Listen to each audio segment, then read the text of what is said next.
लालू परिवार की बहू राश्री यादव उजियारपुर लोकसभा क्षेत्र से चुनाव लड़ेंगी। इस खबर पर जब चर्चा होती है तो अपने आप राजनीति तेज हो जाती है।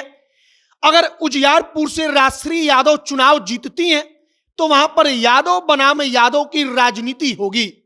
नित्यानंद राय जो मौजूदा वक्त में वहां से सांसद हैं और लगातार 2 बार से सांसद हैं, और अगर 2024 में नित्यानंद राय वहीं से चुनाव लड़ते हैं और लालू यादव की बहू राश्री यादव चुनाव लड़ती हैं, तब वहां पर लड़ाई होगी यादव बनाम यादव की।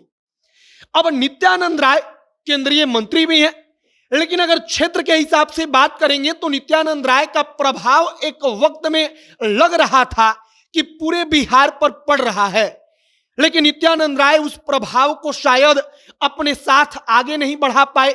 और अब राश्री यादव के बारे में कहा जा रहा है कि उजियारपुर लोकसभा सीट कुशवाहा और यादव बाहुल्य सीट है, मतलब कि जितना यादव उतना कुशवाहा।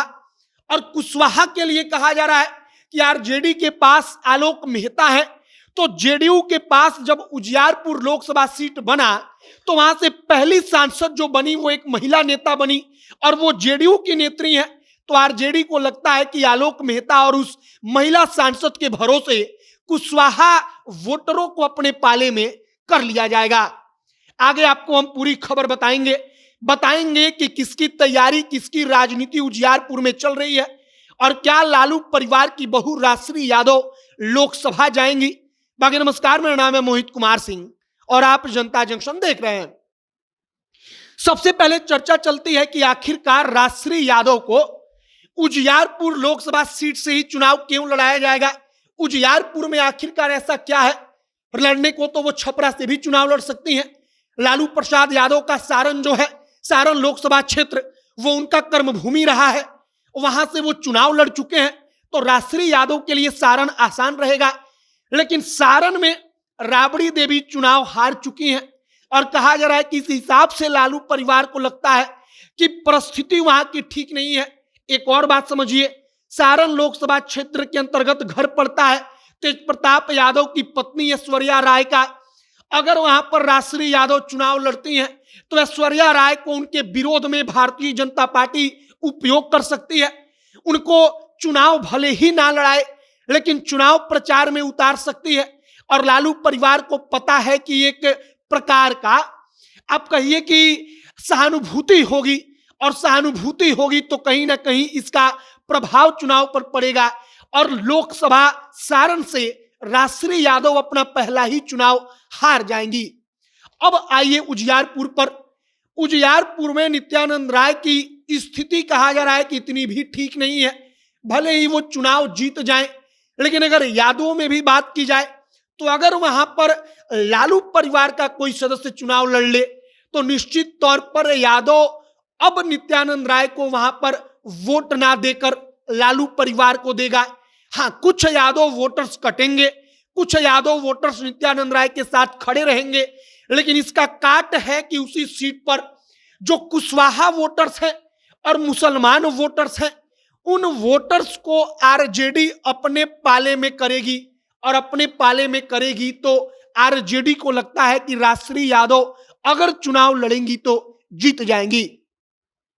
फिलहाल राश्री यादव के चुनाव लड़ने को लेकर चर्चा तेज है। कहा जा रहा है कि उजियारपुर लोकसभा सीट के पीछे की कहानी यह है कि वहां पर लग रहा है कि सबसे आसानी से राश्री यादव चुनाव जीत लेंगी, जबकि सारण मुश्किल है क्योंकि इसके पहले राबड़ी देवी चुनाव हार चुकी हैं। एक प्रकार से लालू परिवार की प्रतिष्ठा वहां पर या लोगों के मन में यह संदेश जा चुका है कि लालू परिवार को हराया जा सकता है और इसीलिए राश्री यादव को शायद उजियारपुर में शिफ्ट किया जाएगा। और इसके पीछे की एक और कहानी चल रही है कि आगे आने वाले दिनों में तेजस्वी यादव अपनी पत्नी राश्री यादव को लेकर अलग अलग बिहार के हिस्सों में जा सकते हैं, अलग अलग कार्यक्रमों में साथ में शिरकत कर सकते हैं, क्योंकि इसके पीछे की कहानी कही जा रही है कि राश्री यादव को लोगों के बीच लाया जाए। राश्री यादव से जो आम कार्यकर्ता है, आम जनता है, आम वोटर्स है, वो जुड़ पाए, और अगर यह सब कुछ होता है तो राश्री यादव के लिए फायदेमंद होगा। तो फिलहाल उजियारपुर लोकसभा सीट से कहा जा रहा है कि इस बार राजश्री यादव चुनाव लड़ेंगी और वहां पर अगर राजश्री यादव चुनाव लड़ती हैं तो सीधे तौर पर राजश्री यादव और नित्यानंद राय के बीच की लड़ाई, मतलब कि यादव बनाम यादव की राजनीति होगी। अब आगे देखते रहिए कि और क्या कुछ होता है। जो भी अपडेट, जो भी और जानकारी आएगी, सब कुछ हम आप तक पहुंचाएंगे। तमाम खबरों के लिए हमारे साथ बने रहिएगा। कैमरे के विशाल खड़े हैं और मैं मोहित कुमार सिंह। बहुत बहुत धन्यवाद।